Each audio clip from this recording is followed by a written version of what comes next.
Ecclesiastes Chapter 1.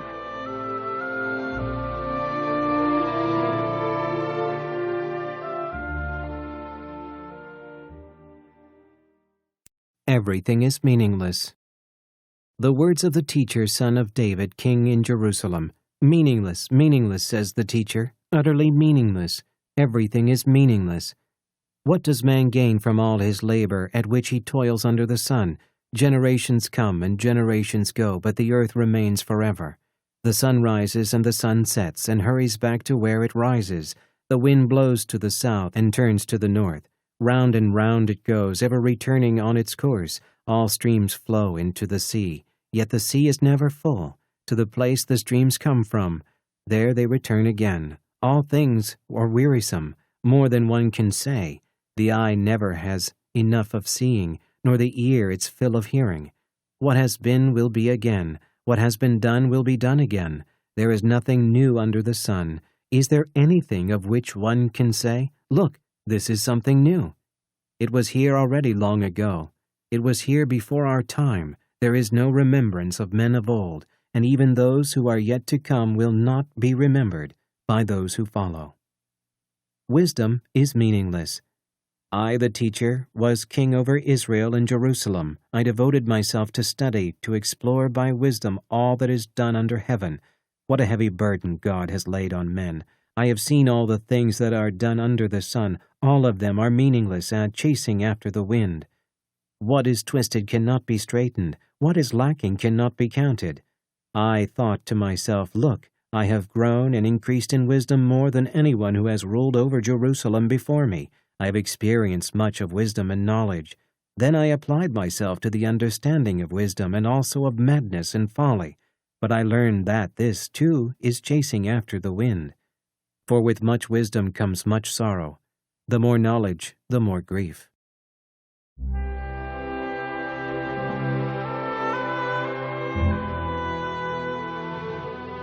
Ecclesiastes Chapter 2.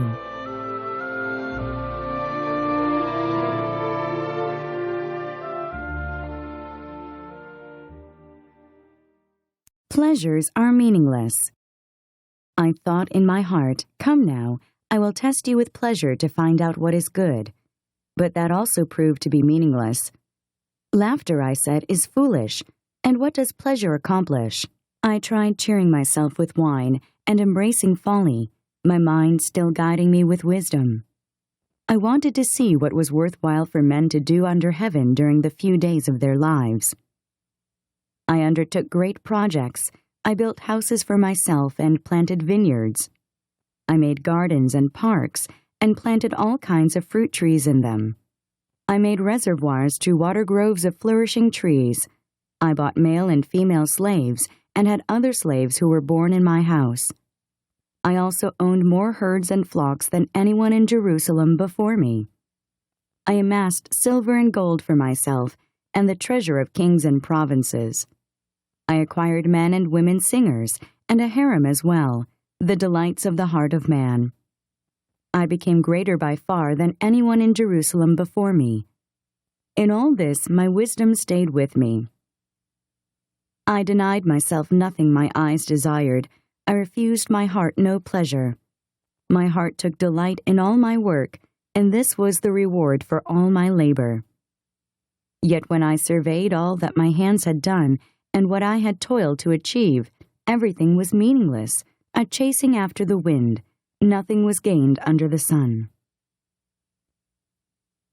Wisdom and folly are meaningless. Then I turned my thoughts to consider wisdom, and also madness and folly.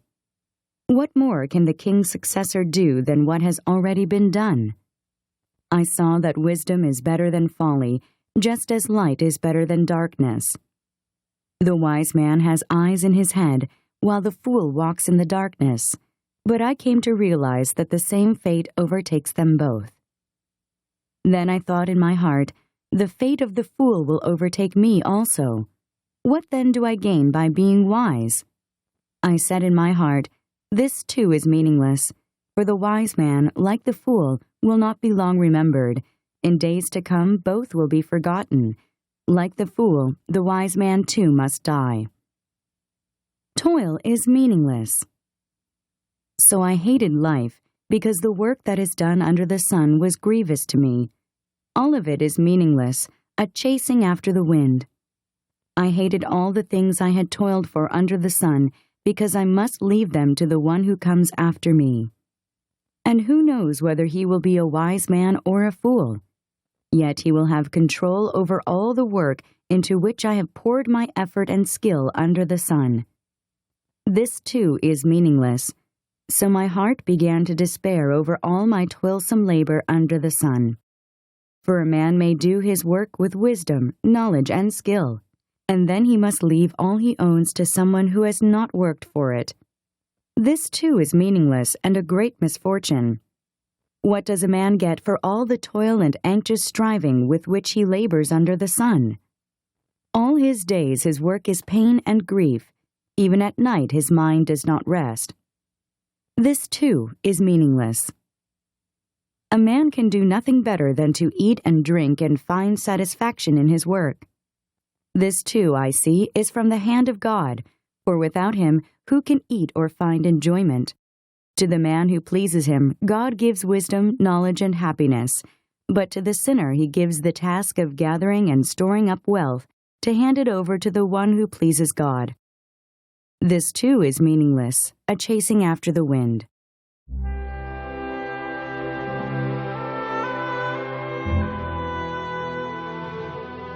Ecclesiastes Chapter 3.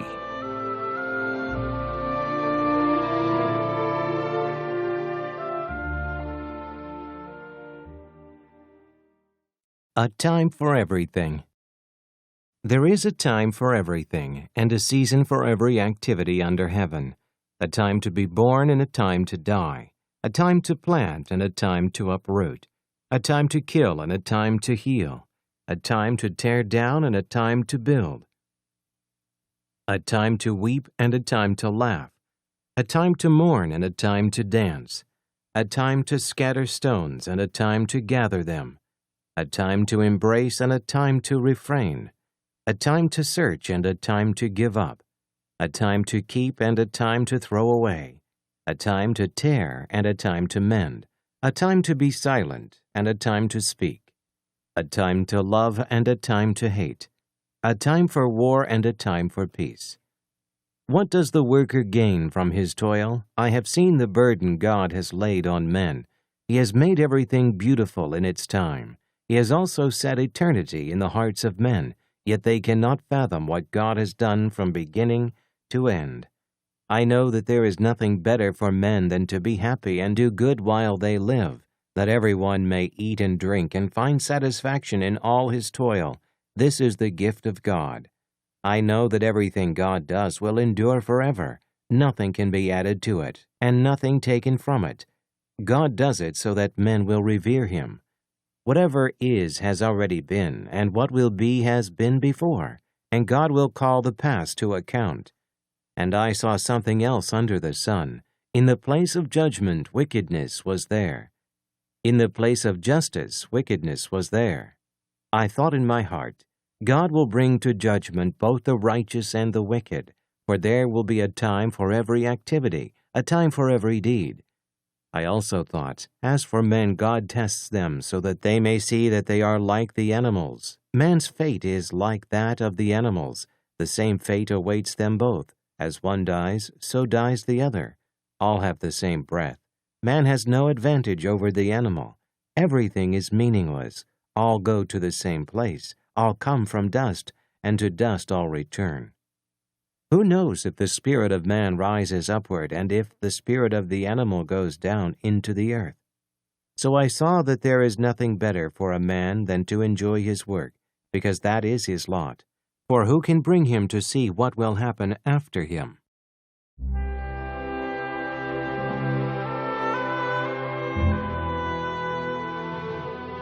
Ecclesiastes Chapter 4.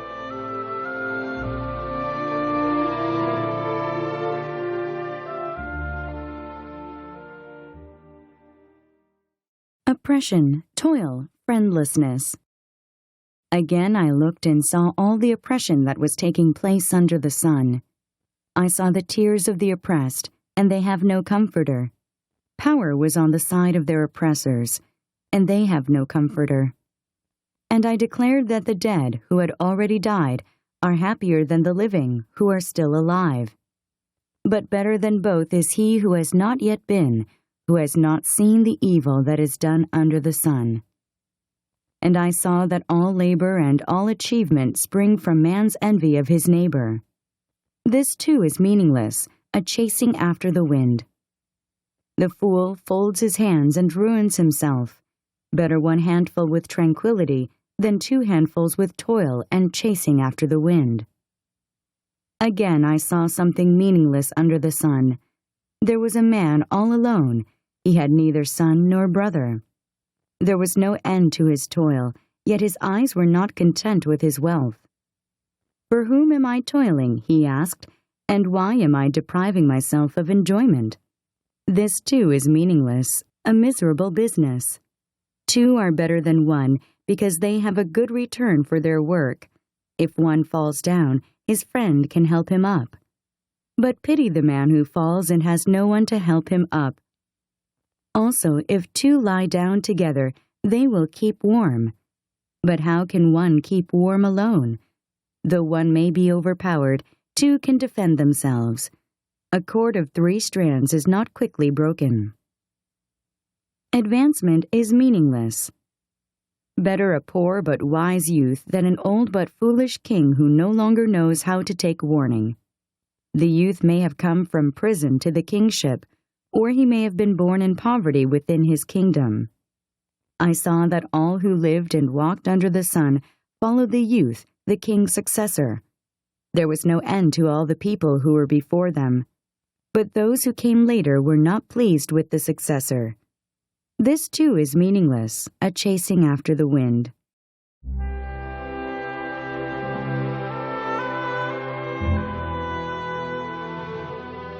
Ecclesiastes Chapter 5.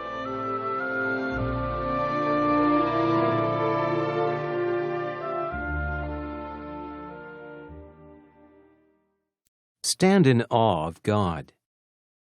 Guard your steps when you go to the house of God. Go near to listen rather than to offer the sacrifice of fools who do not know that they do wrong.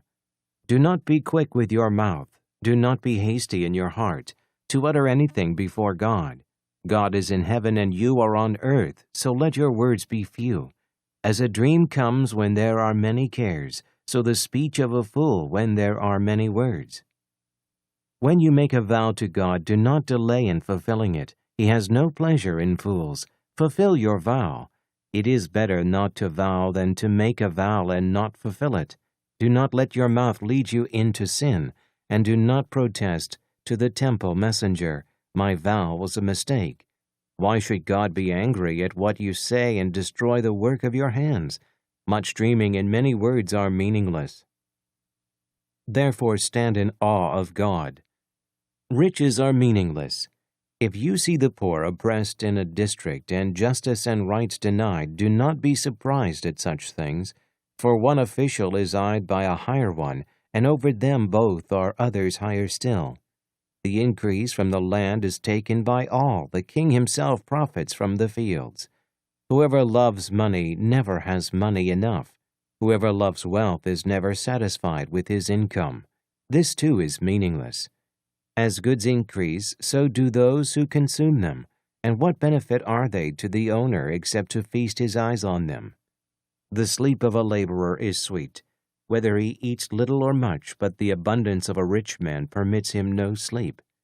I have seen a grievous evil under the sun, wealth hoarded to the harm of its owner, or wealth lost through some misfortune, so that when he has a son there is nothing left for him. Naked a man comes from his mother's womb, and as he comes, so he departs. He takes nothing from his labor that he can carry in his hand. This too is a grievous evil. As a man comes, so he departs, and what does he gain? Since he toils for the wind, all his days he eats in darkness, with great frustration, affliction, and anger.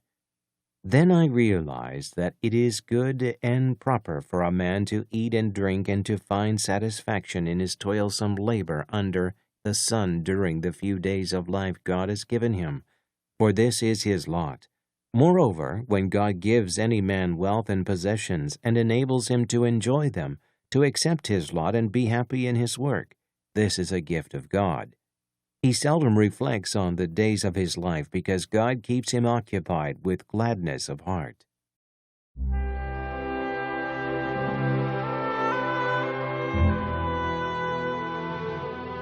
Ecclesiastes Chapter 6.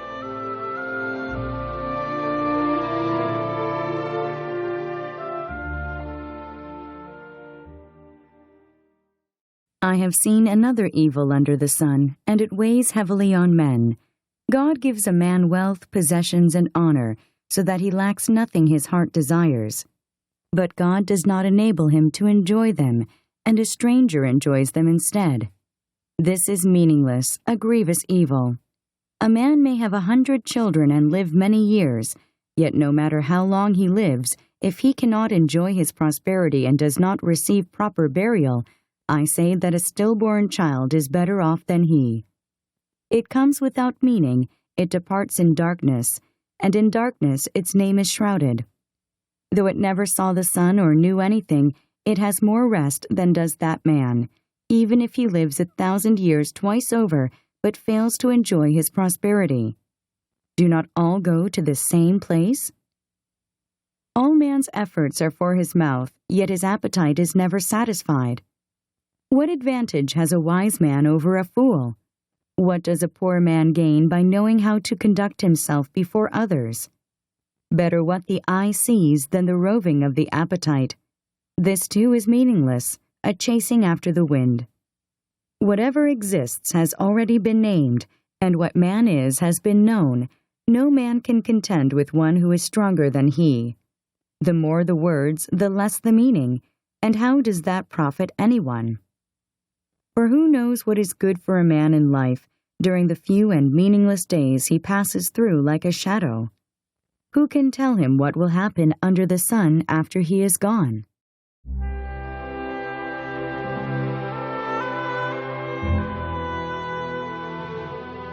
Ecclesiastes Chapter 7.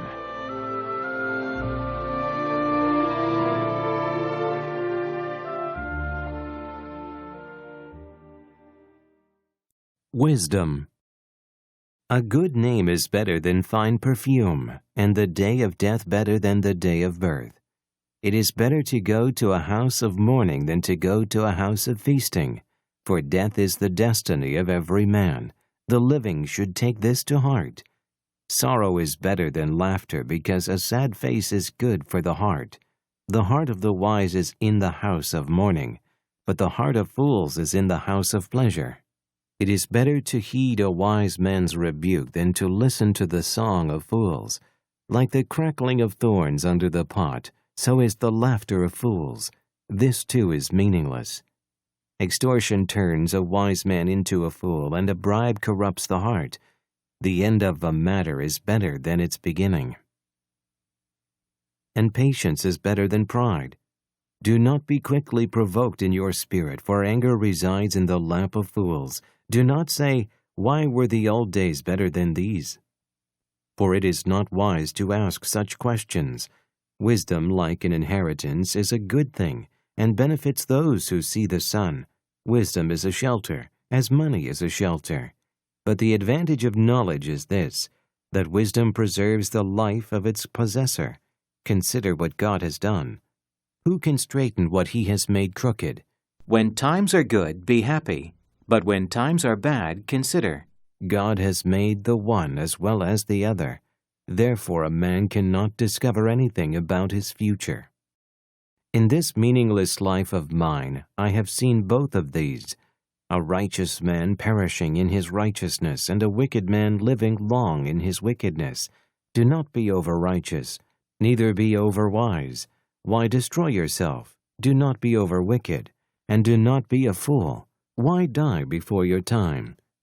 It is good to grasp the one and not let go of the other. The man who fears God will avoid all extremes. Wisdom makes one wise man more powerful than 10 rulers in a city. There is not a righteous man on earth who does what is right and never sins. Do not pay attention to every word people say, or you may hear your servant cursing you.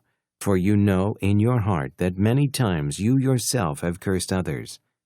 All this I tested by wisdom, and I said, I am determined to be wise, but this was beyond me. Whatever wisdom may be, it is far off and most profound. Who can discover it? So I turned my mind to understand, to investigate, and to search out wisdom, and the scheme of things, and to understand the stupidity of wickedness, and the madness of folly. I find more bitter than death the woman who is a snare, whose heart is a trap, and whose hands are chains. The man who pleases God will escape her, but the sinner she will ensnare. Look, says the teacher, this is what I have discovered, adding one thing to another to discover the scheme of things, while I was still searching, but not finding.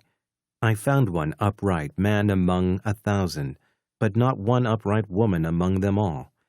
This only have I found. God made mankind upright, but men have gone in search of many schemes.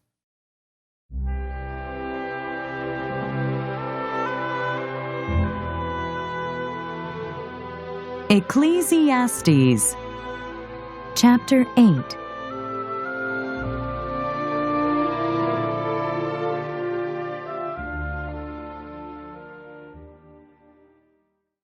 Who is like the wise man, who knows the explanation of things? Wisdom brightens a man's face and changes its hard appearance. Obey the king. Obey the king's command, I say, because you took an oath before God. Do not be in a hurry to leave the king's presence.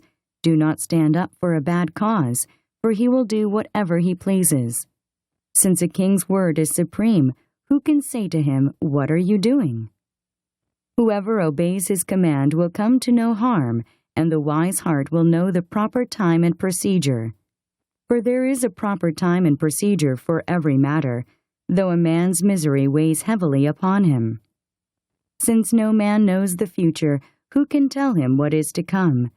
No man has power over the wind to contain it, so no one has power over the day of his death.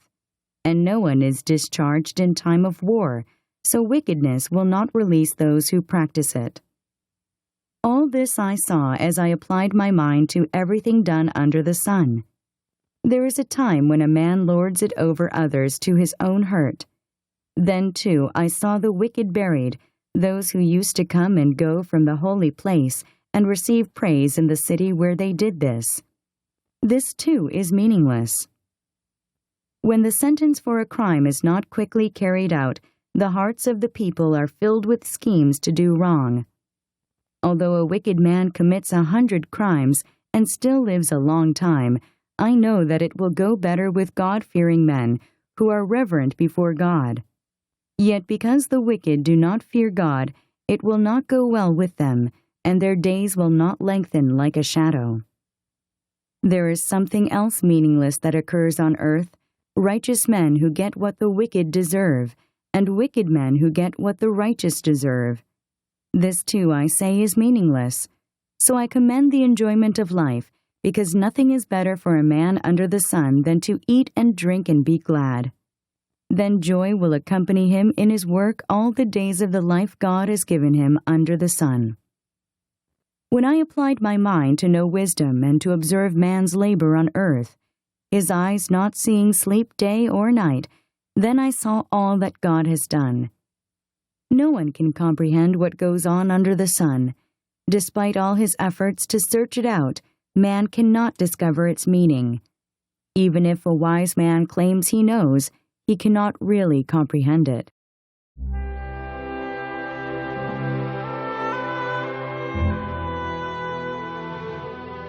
Ecclesiastes Chapter 9.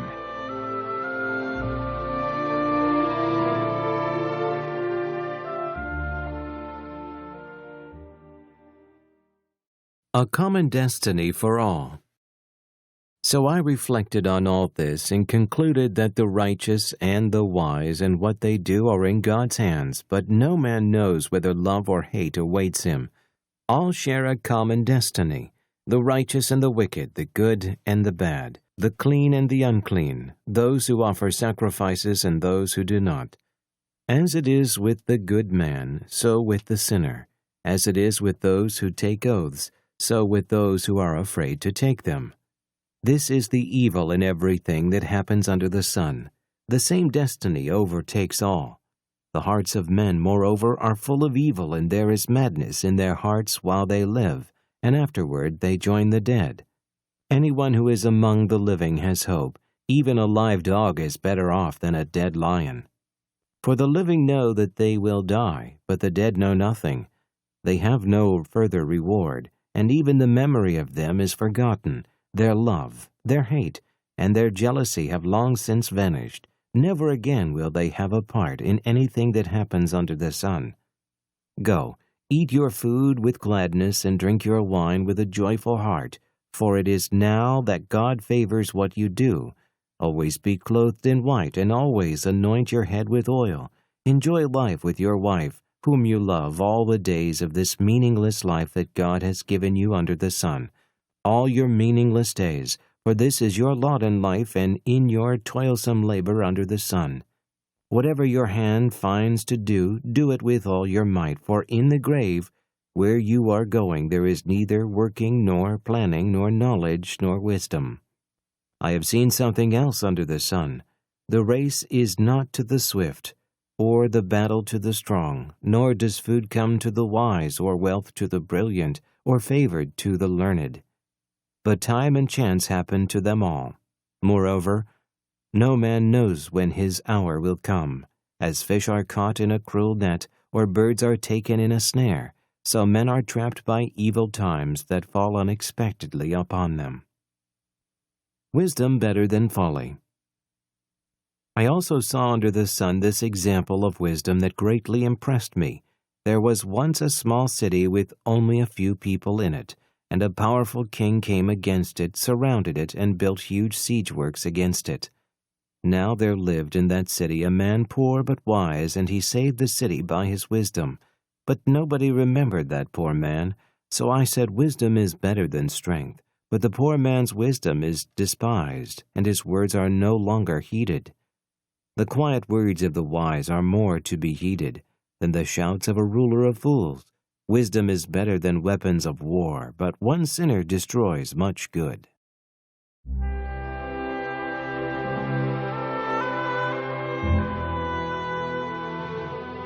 Ecclesiastes Chapter 10.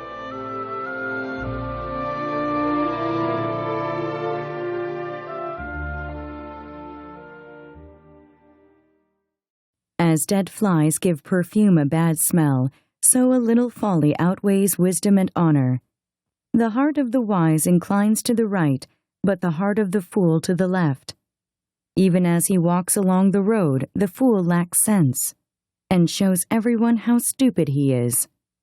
If a ruler's anger rises against you, do not leave your post. Calmness can lay great errors to rest. There is an evil I have seen under the sun, the sort of error that arises from a ruler. Fools are put in many high positions, while the rich occupy the low ones. I have seen slaves on horseback, while princes go on foot like slaves. Whoever digs a pit may fall into it. Whoever breaks through a wall may be bitten by a snake. Whoever quarries stones may be injured by them. Whoever splits logs may be endangered by them. If the axe is dull and its edge unsharpened, more strength is needed, but skill will bring success. If a snake bites before it is charmed, there is no profit for the charmer. Words from a wise man's mouth are gracious, but a fool is consumed by his own lips. At the beginning his words are folly, at the end they are wicked madness, and the fool multiplies words. No one knows what is coming. Who can tell him what will happen after him? A fool's work wearies him. He does not know the way to town. Woe to you, O land whose king was a servant, and whose princes feast in the morning. Blessed are you, O land whose king is of noble birth, and whose princes eat at a proper time, for strength and not for drunkenness. If a man is lazy, the rafters sag. If his hands are idle, the house leaks. A feast is made for laughter, and wine makes life merry, but money is the answer for everything. Do not revile the king even in your thoughts, or curse the rich in your bedroom, because a bird of the air may carry your words, and a bird on the wing may report what you say.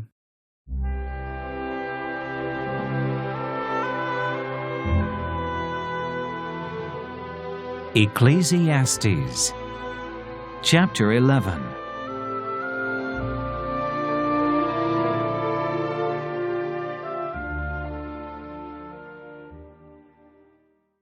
Bread upon the waters. Cast your bread upon the waters, for after many days you will find it again. Give portions to 7, yes, to 8, for you do not know what disaster may come upon the land. If clouds are full of water, they pour rain upon the earth. Whether a tree falls to the south or to the north, in the place where it falls, there will it lie. Whoever watches the wind will not plant. Whoever looks at the clouds will not reap. As you do not know the path of the wind or how the body is formed in a mother's womb, so you cannot understand the work of God, the Maker of all things. Sow your seed in the morning, and at evening let not your hands be idle. For you do not know which will succeed, whether this or that, or whether both will do equally well. Remember your Creator while young. Light is sweet, and it pleases the eyes to see the sun. However many years a man may live, let him enjoy them all. But let him remember the days of darkness, for they will be many. Everything to come is meaningless. Be happy, young man, while you are young, and let your heart give you joy in the days of your youth. Follow the ways of your heart and whatever your eyes see. But know that for all these things God will bring you to judgment. So then banish anxiety from your heart and cast off the troubles of your body, for youth and vigor are meaningless.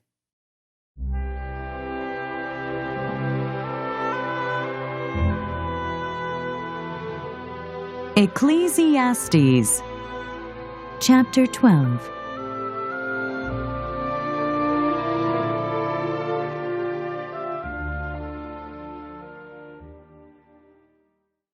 Remember your Creator in the days of your youth, before the days of trouble come and the years approach when you will say, I find no pleasure in them, before the sun and the light, and the moon and the stars grow dark, and the clouds return after the rain.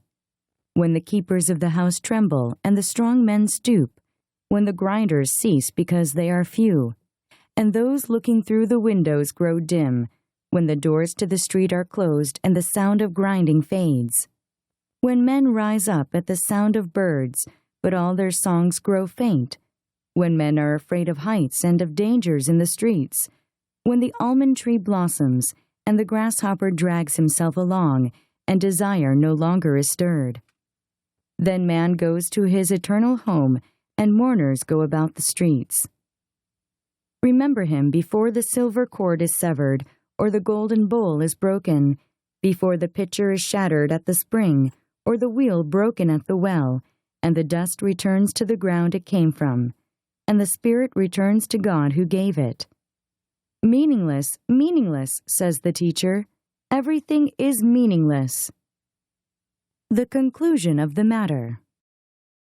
Not only was the teacher wise, but also he imparted knowledge to the people. He pondered and searched out and set in order many proverbs. The teacher searched to find just the right words, and what he wrote was upright and true. The words of the wise are like goads, their collected sayings like firmly embedded nails, given by one shepherd. Be warned, my son, of anything in addition to them. Of making many books there is no end, and much study wearies the body. Now all has been heard. Here is the conclusion of the matter.